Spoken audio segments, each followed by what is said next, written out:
하나님의 말씀을 함께 보겠습니다. 성경 말씀은 데살로니가 전서 2장 1절에서 8절까지의 말씀을 대독합니다. 형제들아, 우리가 너희 가운데 들어간 것이 헛되지 않은 줄을 너희가 친히 아나니, 너희가 아는 바와 같이 우리가 먼저 빌립보에서 고난과 능력을 당하였으나 우리 하나님을 힘입어 많은 싸움 중에 하나님의 복음을 너희에게 전하였노라. 우리의 권면은 간사함이나 부정에서 난 것이 아니요 속임수로 하는 것도 아니라 오직 하나님께 옳게 여기심을 입어 복음을 위탁받았으니 우리가 이와 같이 말하면 사람을 기쁘게 하려 함이 아니요 오직 우리 마음을 감찰하시는 하나님을 기쁘시게 하려 함이라.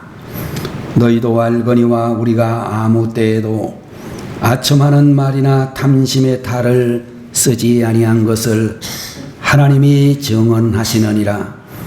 또한 우리는 너희에게 쓰든지 다른 이에게 쓰든지 사람에게서는 영광을 구하지 아니하였노라. 우리는 그리스도의 사도로서 마땅히 권위를 주장할 수 있으나 도리어 너희 가운데서 유순한 자가 되어 유모가 자기 자녀를 기름과 같이 하였으니 우리가 이같이 너희를 사모하여 하나님의 복음뿐 아니라 우리의 목숨까지도 너희에게 주기를 기뻐함은 너희가 우리의 사랑하는 자 됨이라. 아멘.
같이 다시 한번 기도하겠습니다.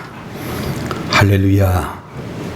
영광과 찬양을 받으시기에 합당하신 하나님, 오늘도 주님의 귀한 자녀들이 참으로 귀한 직분에 충성하여 하나님 앞에 귀한 찬양을 올려드릴 수 있도록 하시니 감사를 올려드립니다.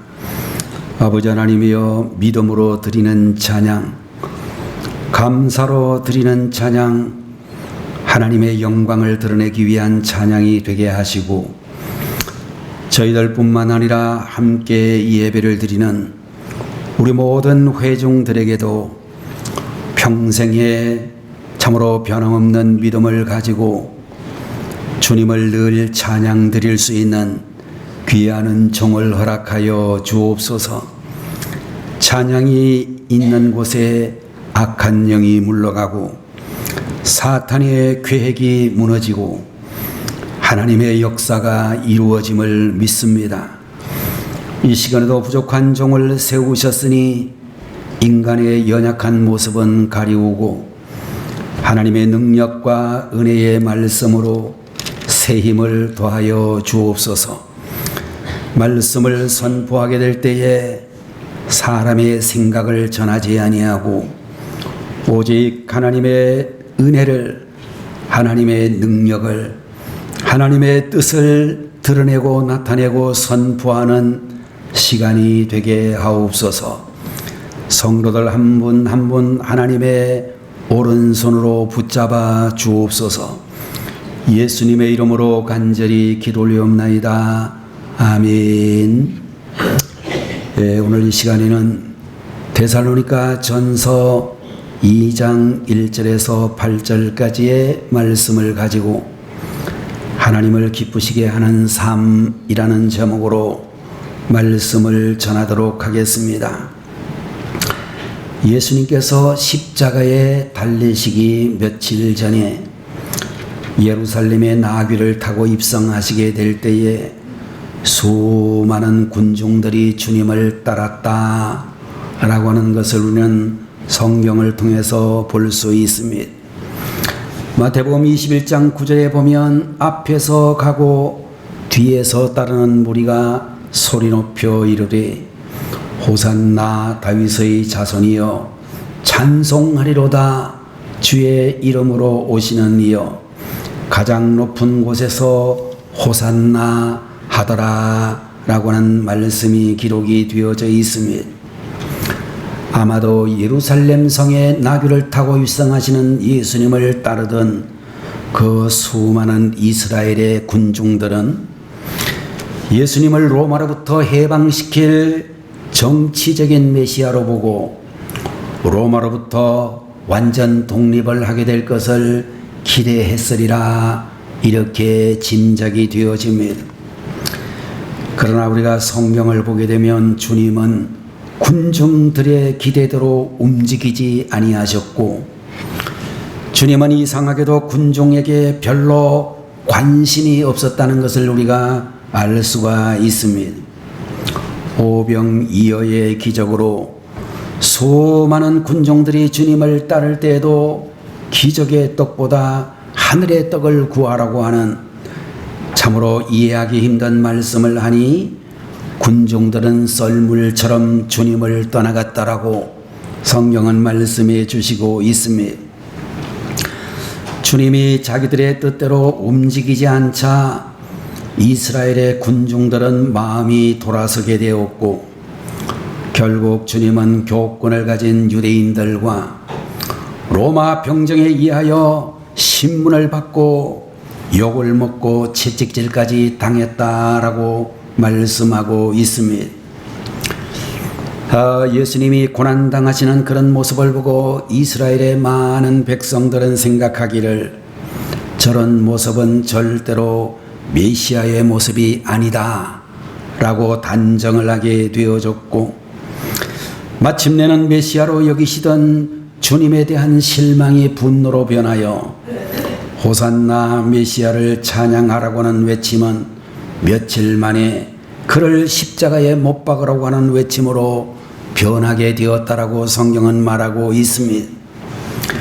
그와 같이 군중들은 며칠 만에 한 사람을 왕으로 만들었다가 또 며칠 만에는 사형수로 만들 수도 있는 것이 군중들의 심리다, 이렇게 이야기되고, 그런 의미에서 여러분들 군중 심리에 휩쓸리지 말아야 하고, 정치적인 철학에서 말하듯이 사람은 선해도 군중들은 악하다 라고 하는 말을 우리들은 심도 있게 묵상해야 될 줄로 믿습니다. 여러분들, 사람은 누구를 막론하고 어떤 그룹에 소속되려고 하는 본능을 가지고 있습니다. 내가 다른 사람처럼 되기를 원하든지 다른 사람들이 나처럼 되기를 원하는 그런 심리를 가지고 있습니다. 여러분들, 우리들은 왕따가 되는 것을 두려워하고 자기의 소속감을 충족시킬 수만 있다면 어떤 잔인한 일도 하는 것을 볼 수 있을 것입니다. 여러분들, 예수님의 뜻은, 예수님의 말씀의 뜻은 군중들의 뜻과는 잘 어울리지 않았다라는 사실을 알게 되어지는 것입니다.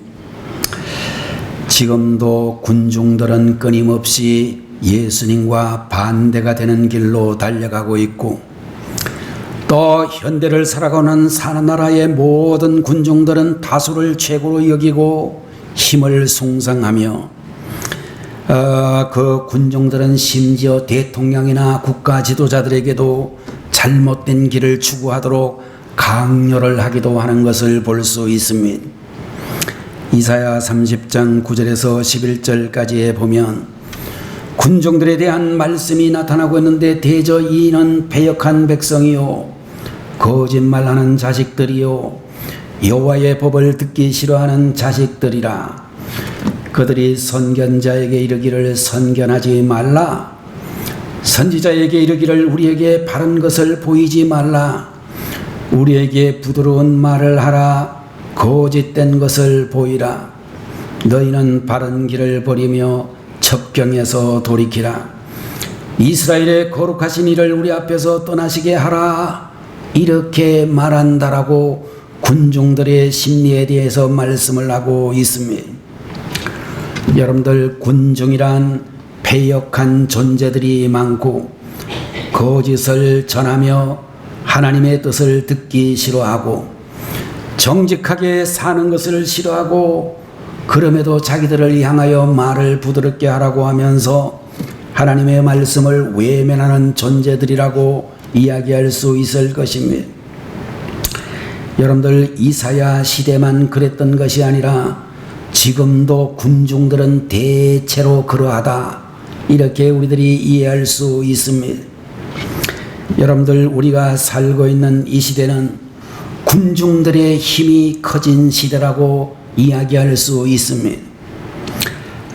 국회의원 선거를 해보게 되면 그야말로 작은 표 차이로 인하여 당락이 갈라지는 경우도 있는데, 어느 지역구인지는 생각이 안 났지만 문시성을 가지고는 한 국회의원은 이러 별명이 문세표였습니다. 왜 그러냐 하면 그 양반이 원래 기존의 국회의원이었다가 재선 선거에서 딱 3표 차이로 떨어져 가지고 별명을 문세표라 그렇게 불렀다라고 하는 것입니다. 여러분들, 유행의 물결이 참으로 무섭게 그렇게 사회를 강타하고 있는 그런 시대인데, 여러분들, 군중들의 힘이 커지고 유행의 물결이 무서운 이 시대에 우리가 어떻게 하면 하나님을 기쁘시게 하는 삶을 살아갈 수가 있을까? 오늘 여러분들 본문 성경을 통하여 첫 번째로 말씀드릴 수 있는 것은 말씀에 초점을 맞추십시오 라고 그렇게 권면을 드립니다. 오늘의 본문 데살로니가전서 2장 1절과 2절 말씀을 보면, 형제들아, 우리가 너희 가운데 들어간 것이 헛되지 않은 줄을 너희가 친히 아나니, 너희가 아는 바와 같이 우리가 먼저 빌립보에서 고난과 능욕을 당하였으나 우리 하나님을 힘입어 많은 싸움 중에 하나님의 복음을 너희에게 전하였노라, 이렇게 말씀을 해 주시고 있습니다. 여러분들 바울 선생님 일행은 고난과 능력을 당하고 많은 영적 전쟁을 겪으면서도 복음을 전했다라고 말씀하고 있으며 철저히 복음에 초점을 맞추어 살았다라고 말씀하고 있습니다. 복음이 무엇입니까? 라고 여러분들에게 묻는다면 아마도 대답하기를 쉽게 한마디로 이야기하지 못하시는 분들도 있을 수 있는데, 여러분들 복음은 한마디로 이야기하면 말씀이, 성경 말씀이 복음입니다. 이렇게 대답할 수 있는 것입니다. 성경 말씀은 변하지 않는 사실이며 기독교 신앙의 헌법이요, 말씀은 감정보다 중요하고 감정에 의지하는 신앙은 위험하다는 것을 우리에게 가르쳐 주시고 있는 것입니다. 여러분들, 하나님의 말씀과 하나님의 약속은 변함이 없는데 마치 하나님의 은혜와 축복이 없는 것처럼 느껴지는 이런 감정은 상당히 위험한 신앙이다, 이렇게 이야기할 수 있습니다. 구약 성경 열왕기상 17장에서 19장에 나오는 엘리야의 이야기는 말씀 중심적인 신앙의 중요성을 우리에게 잘 가르쳐 주시고 있습니다. 여러분들, 어느 날 이스라엘의 유명한 엘리야 선지자가 바알 선지자들과 대결을 제의하게 되었습니다. 제단에다가 희생 제물을 놓고 기도할 때 하늘에서 불이 내려와 제물을 태우는 신을 참 신으로 하자라고 그렇게 결정을 냈습니다.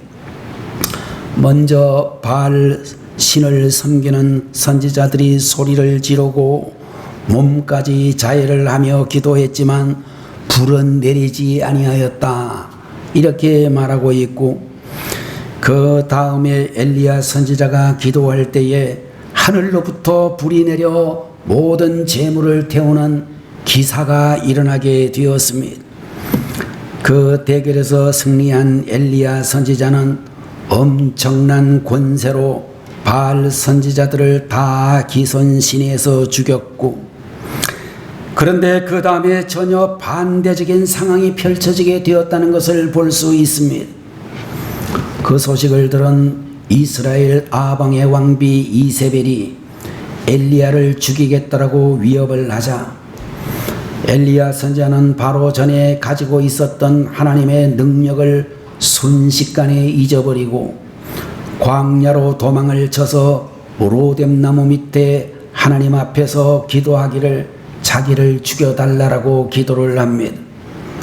그렇게 심한 영적 디프레스 우울증에 빠지게 되었을 때 하나님은 천사를 통하여 그에게 먹을 것을 주셨다라고 말씀하고 있고, 그 먹을 것을 통하여 힘을 얻고 40일 만에 호렙산에 도착을 하여 호렙산 동굴에 은거하게 되었다라고 말하고 있습니다. 그때 하나님께서 말씀하시기를 엘리야야 왜 여기 있느냐. 열왕기상 19장 10절에서 엘리야가 대답하기를 하나님, 제가 주의 일을 특별히 열심히 했는데 이스라엘 자손이 주의 언약을 버리고 선지자들을 죽이고 저만 남았는데 이제 저까지 죽이려고 합니다. 이렇게 대답을 했습니다. 그때에 어떤 일이 벌어졌는가 하면 열왕기상 19장 11절 12절 말씀에 보면 여호와께서 이르시되 너는 나가서 여호와 앞에서 산에 서라 하시더니 여호와께서 지나가시는데 여호와 앞에 크고 강한 바람이 산을 가르고 바위를 부수나 바람 가운데 여호와께서 계시지 아니하며 바람 후에 지진이 있으나 지진 가운데에 여호와께서 계시지 아니하며 또 지진 후에 불이 있으나 불 가운데에도 여호와께서 계시지 아니하더니 불 후에 세미한 소리가 있었다. 이런 말씀이 기록이 되어져 있습니다. 여러분들, 하나님이 언제 임하셨는가? 하나님의 임재는 바위를 부수는 강한 바람에도 있지 않았고 지진과 불에서도 있지 아니하였고 조용한 속삭임 속에 있었다. 이렇게 말씀하고 있습니다. 여러분들, 군종들은 일반적으로 자기 감정을 움직일 만한 놀라운 불과 같은 기적적인 무엇을 찾지만, 하나님의 임재는 기적적인 능력보다는 조용한 하나님의 말씀 안에 계시다는 것을 우리에게 말씀해 주고 있는 것입니다. 성도님들, 여러분들의 신앙이 흔들릴 때, 가정에 위기가 닥칠 때, 여러분 자신의 인생에 커다란 고민이 생길 때, 우리들은 하나님의 말씀에 초점을 맞추고 어떤 어려운 환경을 만나도 낙심하거나 흔들리지 말아야 한다라고 가르쳐 주셨습니다. 두 번째, 하나님을 기쁘시게 하는 삶이란 목표에 초점을 맞추는 삶이라고 우리에게 말씀하고 있습니다. 4절 말씀에 보니 오직 하나님께 옳게 여기심을 입어 복음을 위탁받았으니 우리가 이와 같이 말하면 사람을 기쁘게 하려 함이 아니요 오직 우리 마음을 감찰하시는 하나님을 기쁘시게 하려 함이라, 이렇게 말씀해 주시고 있습니다. 바울 선생님은 복음 전파를 하나님으로부터 부탁받은 사명이라고 말씀하고 있습니다. 그래서 자신은 사람을 기쁘게 하기보다는 오직 하나님을 기쁘시게 하겠다, 그런 이야기를 하고 있습니다. 여러분들, 미국의 전설적인 야구 선수 중에 조 디마지오라고 하는 선수가 있는데, 선수 생활 말년에 그가 속한 뉴욕 양키스 팀이 리그 1위가 거의 확정되었음에도 불구하고 그는 리그 초반처럼 매 경기마다 혼신의 힘을 다해서 치고 달리기를 계속했습니다. 누군가 그에게 묻기를 1위는 맡아놨는데 왜 그렇게 열심히 뛰느냐 라고 물어보자 조 디마지오라고 하는 이 선수가 이렇게 대답을 했습니다. 관중 중에 저의 경기를 한 번도 보지 못한 사람이 있을지 모르니 최선을 다하는 것입니다. 그런 이야기를 했다는 것입니다. 여러분들, 우리 성도님들도 우리가 무슨 일을 하든지 어떤 경우에든지 최선을 다하는 그런 신앙인들이 되시기를 바랍니다. 히브리서 12장 1절 2절에 있는 말씀에 이러므로 우리에게 구름같이 둘러싼 허다한 증인들이 있으니 모든 무거운 것과 얼매기 쉬운 죄를 벗어버리고 인내로서 우리 앞에 당한 경주를 하며 믿음의 주요 또 온전하게 하시는 이인 예수를 바라보자라고 말씀해 주시고 있습니다. 여러분들, 지금 주님뿐만이 아니라 천국과 이 땅에서 수많은 증인들이 여러분들을 바라보고 지켜보고 있다는 것입니다. 여러분들, 우리는 주님을 기쁘시게 하는 삶의 목표를 결코 이탈하지 말고 영혼 구원의 목표를 온전히 최선을 다하여 감당할 수 있는 그런 주의 종들이 되셔야 되겠습니다. 마케도니아라고 하는 제국의 알렉산더라고 하는 대왕이 유명한 그리스의 철학자 디오게네스를 존경하여 원하는 소원을 한 가지 들어주겠다, 그런 이야기를 했습니다. 디오게네스가 대답하기를 영원의 한 조각만 주십시오 라고 그렇게 요청을 했더니 대왕이 알렉산더 대왕이 사자를 통하여 대답하기를 그것만은 줄 수가 없겠다라고 대답을 했습니다. 헬라의 철학자 디오게네스가 말하기를 가서 대왕에게 전해 주시오. 영원의 한 조각도 주지 못하면서 무슨 세상을 정복하겠다고 그리 바쁘신지 이유를 알고 싶다고 전해 주시오. 그런 이야기를 했다는 것입니다. 여러분과 저는 이 세상을 살아갈 때에 분주하고 복잡하고 바쁜 삶을 살고 있지만 무엇보다도 영혼을 구원하는 일에 바쁜 성도님들이 되셔야 된다는 것입니다.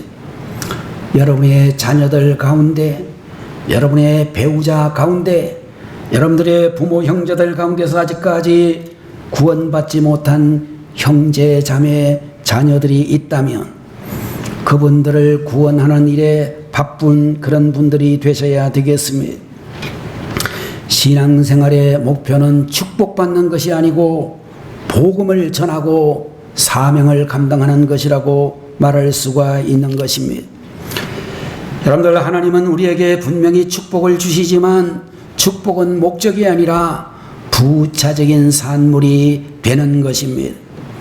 진짜 최고의 축복은 복음이고 복음 전파의 사명을 감당하는 것이 최고의 축복임을 기억하셔야 되겠습니다. 세 번째, 하나님을 기쁘시게 하는 삶이란 성장에 초점을 맞추는 삶을 살아야 한다라고 말씀해 주시고 있습니다.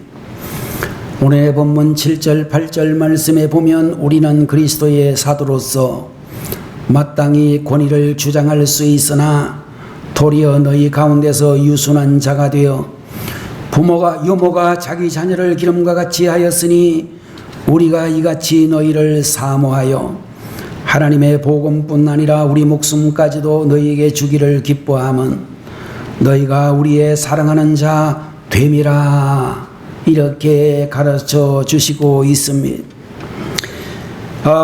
사도 바울 선생님은 데살로니가 교회의 성도들의 영적 성장을 위하여 최선을 다하고 그것을 위해서라면 자기 목숨까지도 버릴 수 있는 각오가 되어 있다라고 말씀해 주시고 있습니다. 여러분들, 우리 성도님들은 우리가 구원 받는 데에만 초점을 맞추지 말고 구원 후의 영적 성장에도 초점을 맞추어야 된다는 것입니다. 그러므로 하나님과의 관계가 더 깊어지고 그리스도를 점점 더 닮아가는 성품이 나타나도록 해야 된다라고 우리에게 말씀해 주시고 있는 것입니다. 여러분들, 고인물은 썩을 수밖에 없고 성장하지 않게 되면 도태가 되어진다는 것입니다. 사람도 성장하지 않으면 영혼이 죽고 마음도 죽고 인간관계도 죽고 행복도 죽게 되는 것을 볼 수 있습니다. 여러분들, 현재의 모습에서 머물러 있지 말고 하나도 더 발전하기 위해서 최선을 다해 노력하는 여러분들이 되셔야 되는 것입니다. 신앙생활도 제일 주의해야 될 것이 습관적인 신앙이다, 그렇게 이야기할 수 있습니다. 어떤 성도에게 당신은 교회를 언제부터 나왔나요? 예수님을 언제부터 믿으셨습니까? 그런 질문을 하면 당당하게 이야기하기를 저는 모태신앙입니다, 이렇게 말하는 분들이 있습니다. 어머니의 뱃속에 있을 때부터 제가 어머니 따라 교회 다닌 사람입니다. 신앙의 연조를 자랑하는 그런 말이기도 하죠. 그런데 여러분들, 우리가 모태신앙이라고 하는 말은 진짜로 잘못 이해를 하게 되면 모태신앙이 되는데 교회에서 목사님이 사명을 맡기게 하면 못합니다, 그런 사람이 되기 쉽다는 거예요. 교회에서 말이죠, 제일 말 안 듣는 사람들이 모태신앙 가진 사람들입니다. 신앙의 연조가 오래돼 가지고 우리 정조 할아버지, 우리 고조 할아버지 때부터 예수님을 믿었다는데요. 근데 본인을 보니까 별로 시원찮아. 그런 분들 많이 보시죠? 제가 보니까요, 아버지가 다 목사님이라고 자녀들이 다 신앙생활 잘하는 것도 아니고, 아들이 목사님인데도 불구하고 아버지가 다 열심히 아들의 목회를 돕는 그런 교회의 직분자가 아니더라고요. 우리 교단에서 제일 유명한 부흥사 중에 한 분은 오관성 목사님이라고 하는 분입니다. 오관성 목사 들어보셨죠? 우리 교회도 오셔서 부흥회를 인도하셨어요, 그분이. 근데 보니까요, 오관성 목사님이 우리 대한민국에서 여의도 순복음교회도 단골로 강사로 가신 분인데 그분이 고개를 못 드는 일이 있어요. 뭐냐면 이렇게 목사님이 교인들이 수천 명이 모인 교회를 담임하시는 분인데 설교를 시작만 하면 저 뒤에 문을 활짝 소리나게 열고서 아버지가 들어오는 거예요. 그 집 아버지가. 술이 이만큼 돼가지고, 응? 관사가 이놈아, 네가 목사라고 당장 강대상에서 내려와, 이런 소리를 하면서 들어오기 때문에 그분이 아버지만 생각하면 고개를 들 수가 없다라고 하시는 것을 많이 들을 수 있었습니다. 여러분들 모태신앙인 것을 자랑하지 마시기 바랍니다. 신앙의 연조 오래된 사람이라고 신앙생활 잘하는 거 아닙니다. 자, 여러분들 요사이 우리 한국교회가 굉장히 위기 속에 있다 이런 얘기 많이 하고, 코로나 이후에 한국교회에 문 닫은 교회들이 얼마가 있다 뭐 이런 얘기도 많이 합니다. 그런데 여러분들 가장 중요한 이야기는 한국교회가 어떻게 된 게 문제가 아니고 개인의 신앙이 무너진 게 문제입니다.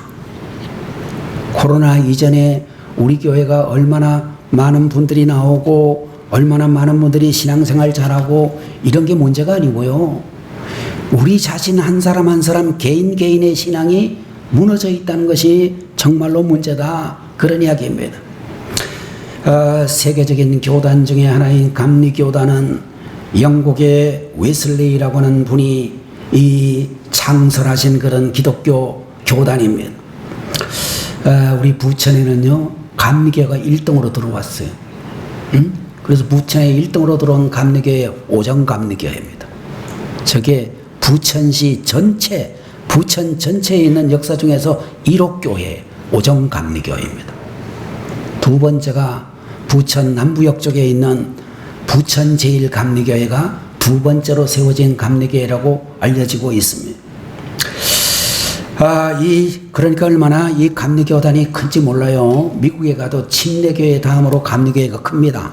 장로교회는 미국 가면 별로 쪽을 못 씁니다.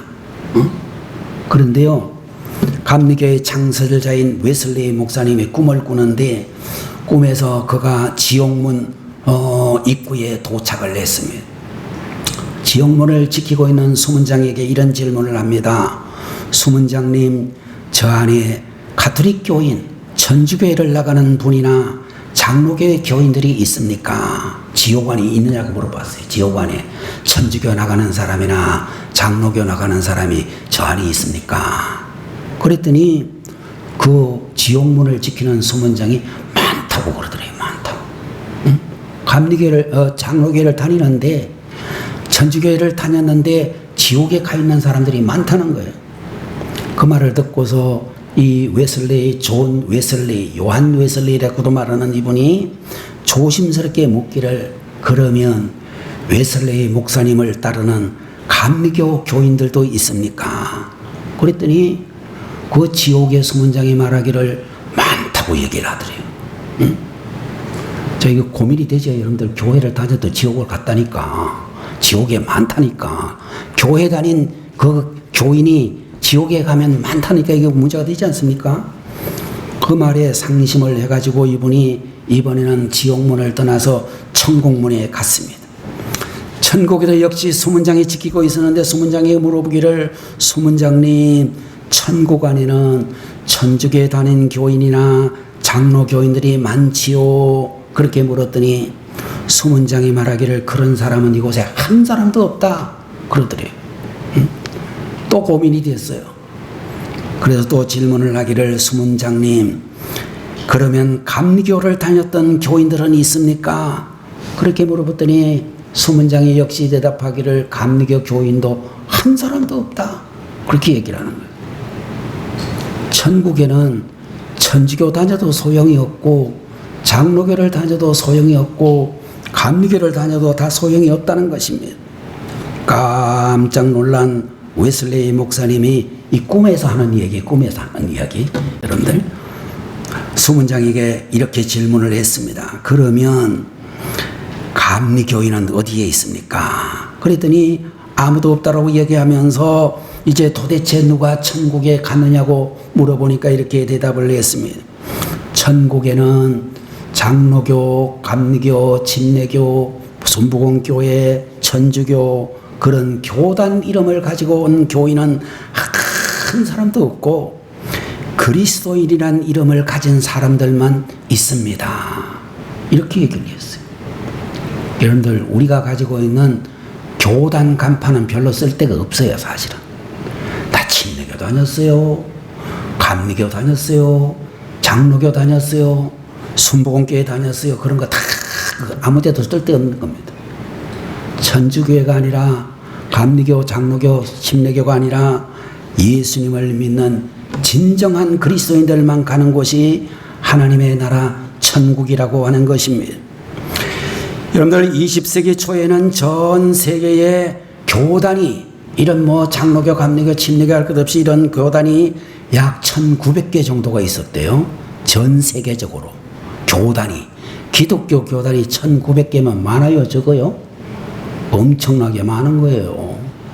그런데 여러분들, 지금 이 시대 21세기에 와서는 전 세계에 있는 기독교 이름을 가지고 있는 교단의 숫자가 2만 개 이상이 되었다. 이게 무슨 얘기입니까? 같은 개신교 안에서 분열에 분열을 거듭했다, 그런 이야기입니다. 장로교도 이야기하는데, 장로교, 여러분들 장로교회 그러면 여러분들은 전부 다 장로교 이러면 다 같은 장로교인 줄 아는데, 장로교회 안에 교단이 우리 한국에도 200개 이상이 됩니다. 장로교 안에. 응? 제일 큰 게 대한예수교 장로회 통합측, 여러분들이 잘 아시는 영락교회, 소망교회, 명성교회 이런 이름들이 통합측의 교회들입니다. 두 번째로 아마 통합측과 거의 쌍벽이라고 볼 수 있는 합동측이라는 저 장로교회가 있는데, 여기에는 충현교회 이런 교회들이 속해 있는, 사랑의 교회 이런 교회들이 속해 있는 그런 교단이기도 합니다. 근데요, 다 대한예수교 장로회라고 붙였어, 앞에는. 그래서는 그 다음에 있는 이름이 아주 복잡합니다. 무슨 척 이렇게. 응? 여러분들, 많은 교회들이 바른 길을 잃어버렸고 서로 벽을 쌓고 싸우면서 정말로 이렇게 분열이 되고 나면 사탄이 잡아먹기 좋은 교단들이 될 수밖에 없을 것입니다. 여러분들, 서로 싸우면 다 죽는다 하는 것을 우리들이 알아야 되겠고, 차이를 인정해주고, 본질적인 문제가 아니라면 비본질적인 측면에서는 서로를 인정하고 다양성을 인정해 주어야 될 줄로 믿는 것입니다. 여러분들, 우리가 부부가 함께 세상을 살게 되면 두 사람이 이제 결혼식장에서 주례를 통해서 듣는 이야기는 뭡니까? 정말로 평생 잘 그렇게 살겠다라고 결심을 하고 서약을 하고 그렇습니다. 근데요, 남자하고 여자는 생긴 것만 다른 게 아니고요, 모든 생각하는 구조가 다릅니다. 응? 그래가지고 여러분들, 우리 부인들이 왜 저놈의 남편이 내 말을 안 듣느냐고 굉장히 고민들을 하고 화도 나고 막 성질을 내시기도 하지만, 그거 안 들을 수밖에 없어요. 구조가 다르다니까요. 응? 여러분들, 우리가 일반적으로 보게 되면 여러분들, 우리가 대체적으로 부인들은 길을 잘 못 찾는 그런 습성들을 가지고 있다고 합니다. 운전을 하는데 확실히 남자 운전기사들보다 여자 운전사들이 길을 잘 못 찾는 경향이 높다고 그래요. 응? 그게 여성성의 하나라고 그래요. 응? 그래가지고 자꾸 길을 돌고 딴 길로 갔다가 돌아오고 그렇습니다. 응? 근데 여자분들하고 남자분들하고 다른 것 중에 보면은 집중력에 있어서 확실히 남자가 여자보다 많이 떨어진다, 이런 것을 느낄 수 있지 않습니까? 그래서 대체적으로 남자분들이 집에 들어와가지고 퇴근을 해가지고 텔레비전을 켜놓고 이제 뚫어지게 앉아서 보는데, 부인이 옆에 있다가 그래, 그거 어떻게 됐어요? 응? 누구누구 이야기를 하면서, 드라마의 주인공 이야기를 하면서 어떻게 됐어요? 분명히 앉아 있었는데도 불구하고 남자들은 정신이 빠졌는지 제대로 대답을 못하는 경우들이 많습니다. 그런데 부인들을 보게 되면 설거지를 하고 가끔 안방도 가고 아이들에게 무슨 말을 하면서도 TV에 나오는 소리를 듣고도 드라마 전체의 스토리를 쫙 파악을 하는 경우들이 많습니다. 확실히 여러 가지를 한꺼번에 펼쳐놓고 보면 여자들 머리가 훨씬 낫다. 남자들보다. 남자들은 한 가지만 시키면 한 가지만 할 줄 알지 두 가지는 절대로 못하는 존재다 라고 하는 것입니다.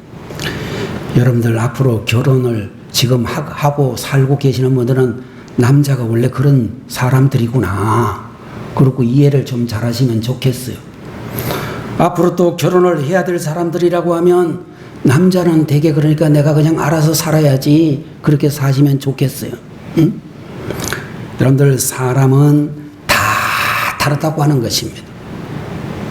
남자들이 잘하는 거 여자들이 잘하는 거 각각 다르다는 사실을 이해해 주시면 좋겠습니다. 군중 심리를 따라서 내가 남처럼 되고 남도 나처럼 되기를 원하면 절대로 행복할 수가 없고 하나님도 기뻐하지 않으신다는 것입니다. 획일적인 하나가 아니라 다양성 안에서 하나가 되어야 되는 것이 우리 기독교 공동체인 교회 안에서의 생활이며 여러분은 기독교 성도님들의 가정이라고 볼 수 있습니다. 여러분들의 발걸음이 머무는 곳마다 자유와 일치와 행복과 축복이 나타나시기를 축원합니다. 그렇게 되기까지 성장하고 마음을 넓혀서 하나님을 기쁘시게 하고 축복의 지경이 넓혀지는 하나님의 종들이 되시기를 주님 이름으로 축원합니다. 기도하겠습니다. 거룩하신 우리 아버지 하나님, 하나님을 기쁘시게 하는 삶이라는 제목으로 귀한 말씀을 저희들에게 주시니 감사합니다. 오늘 우리 영광교회 안에서 예배를 드리고 있는 주의 성도들이 하나님 기쁘시게 하는 분들이 다 되게 하옵소서. 말씀에 초점을 맞추고 목표에 초점을 맞추고 성장에 초점을 맞추는 저희들이 되게 하셔서 우리의 모든 생애가 우리의 발걸음이 머무는 곳마다 하나님을 기쁘시게 하는 그리고 축복의 지경이 넓혀지는 우리 성도들이 되게 하여 주옵소서. 성도들의 기도가 하늘에 상달되고 저들의 가정이 주님의 말씀 안에 든든히 서고 성도들의 미래가 하나님께서 인도하시는 삶이 되게 하시옵소서. 예수님의 이름으로 간절히 기도 올리옵나이다. 아멘. 이제는 교회의 머리가 되시는 우리 주 예수 그리스도의 무한하신 은혜와 하나님 아버지의 극진하신 그 사랑하심과 성령님의 감동 감화하시고 위로 인도 내주 충만 역사 교통하심이 오늘 주님 앞에서 머리 숙여 예배를 올려드린 하나님의 종들 머리 위에 지금부터 영원 무궁하도록 함께 계시기를 간절히 축원하옵나이다. 아멘.